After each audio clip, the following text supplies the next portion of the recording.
Good afternoon, everyone. My name is Vijay Chudasama, and welcome to my presentation about care in communications.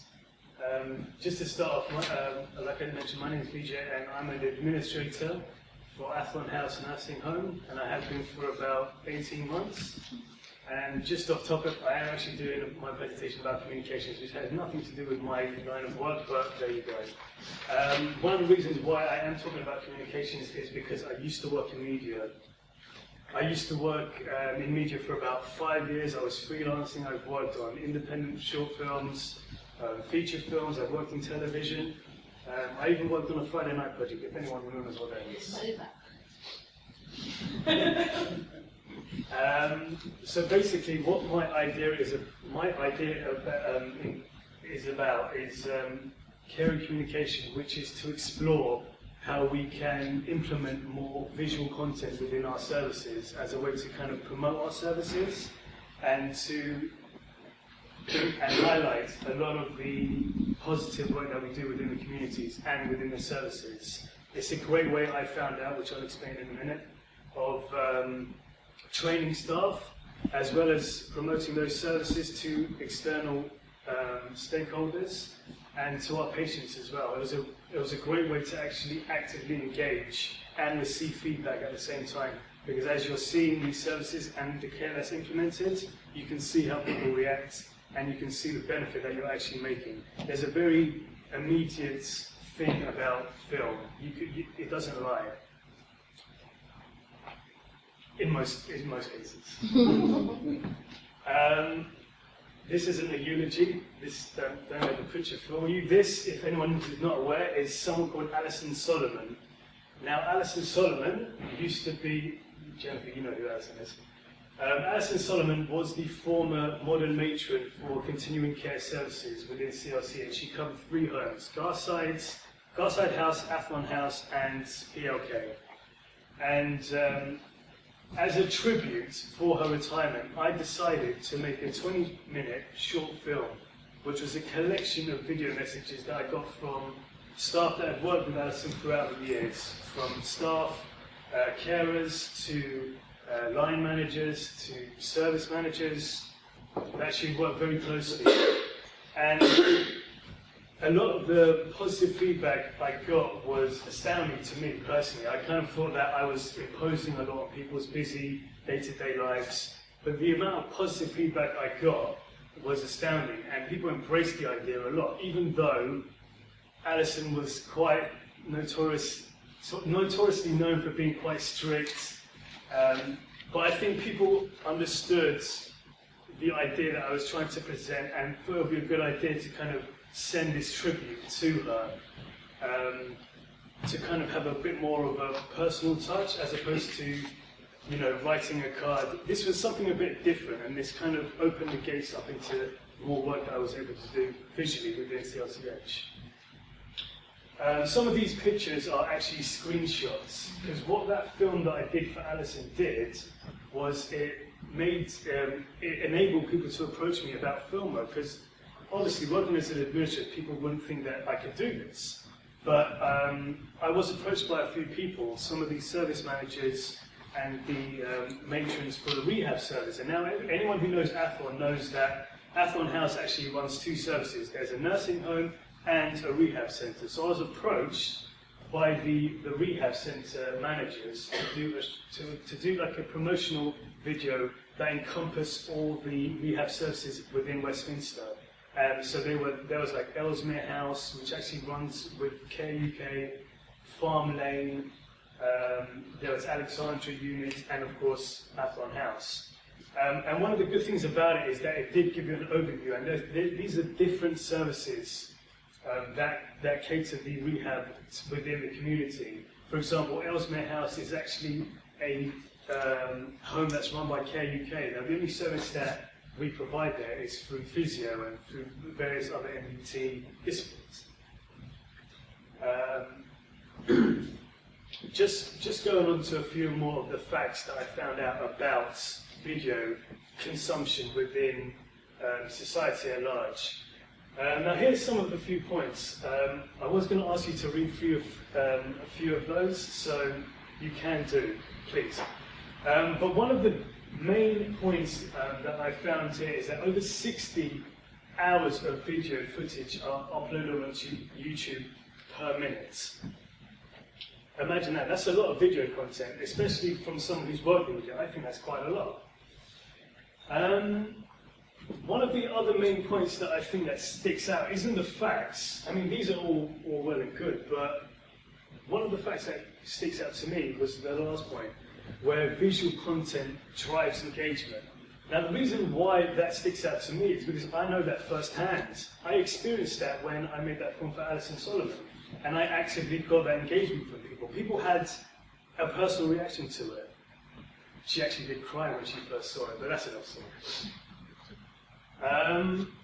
And one of the biggest things that I see within video mobile data, because mobile data is something that we use a lot more day to day, there is an increase of how data is transferred, because especially in the climate that we live in, we rely on our mobile phones a lot more, tablets, laptops, and we are expected to see just over 16% rise in that data transfer via mobile, obviously for the internet, which is actually going to bring it up to about 66.6%, which actually means that there's about 50% of all data transferred online is actually video content, which is quite a lot.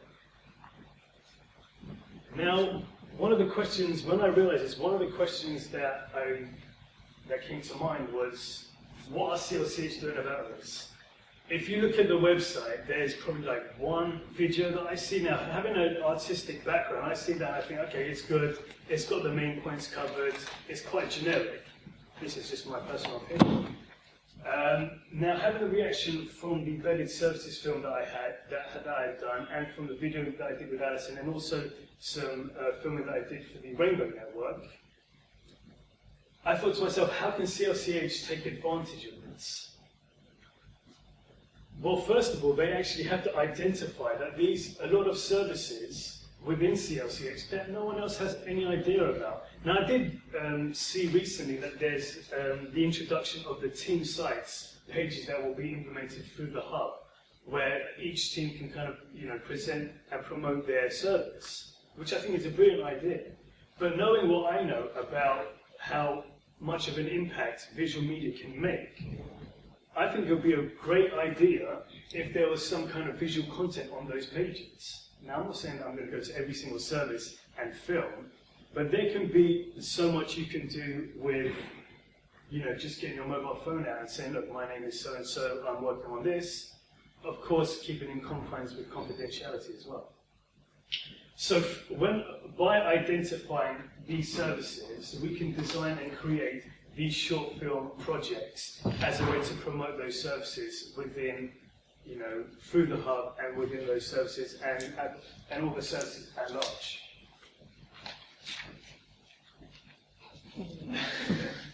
The infamous man. Anyone who doesn't know, this is James Riley. He's not here, damn it.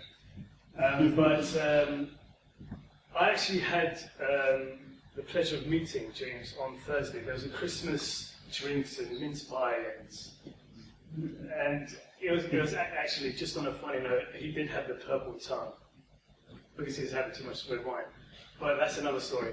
But within this experience of doing these film projects, I came to an idea, just a concept. We receive those emails from James, what is it, every week, every fortnight, those updated newsletter alerts. Now I thought to myself, how much more of an impact would those messages be if it was actually a link to a video message? What if he actually stood in front of a camera and said what he wanted to say?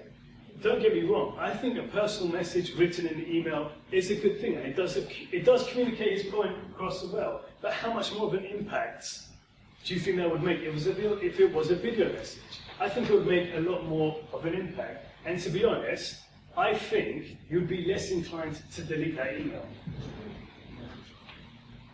I think Bill Gates said it right when he said that if I was down to my last dollar, I would spend it on public relations. Because perception is everything. Perception of ourselves, perception of our organization, perception of how we can promote that service and what we provide to other people is very powerful, and we can change that. And I think there's no better way to do that than through visual media. Some of the benefits that I found are actually quite closely tied to the risks involved. Obviously, when you're in that environment, like I have been, when you're engaging with patients and when you're filming them, you do put them in a vulnerable environment. You do put them in a compromising way, because obviously there are many things that we have to think about in regards to patient confidentiality. But in these situations, we are taking more of a step towards actually actively engaging with our patients. We can get their feedback in a very immediate way.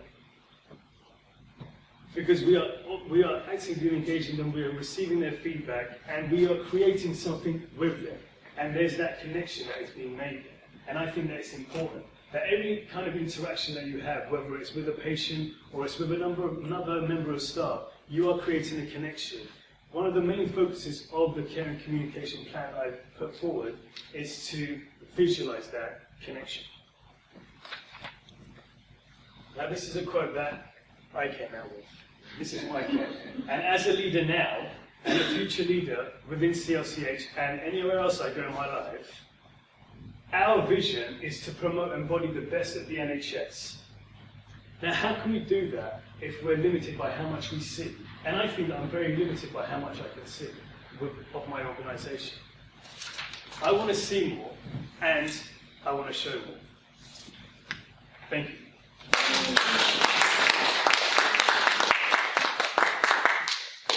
Any questions? Yes? What does the comms team at CLCH do? In my opinion, not that much. In terms of visually, they do have a YouTube page. I think there's a link from the website, which is actually the YouTube page of the Internal Communications Manager. It's not an actual CLCH webpage for YouTube. And so I think that they can do a lot more to promote their services. What did James say about you? Did you mention him doing his video blog? I mentioned it to him. It was funny because he was actually speaking to a friend of mine who actually did the empowerment course a few years ago, Nina, and she was quite engaged with what he was saying, and because she had a lot of issues in terms of interpreting services. So when I mentioned the idea, I got the reaction which I get a lot. It's like, yeah, that was good, yeah, and oh yeah, nothing ventured, nothing gained, a picture says 1,000 words, which is fine, because at the end of the day, I went through that before I did that video for Alison, before I did that film for the rehab services, but then when they see it, they can't argue. There's no argument. So I think you need to think about how you can be more influential and get paid a lot more money, and if you have these ideas, you shouldn't just give them away. He could do.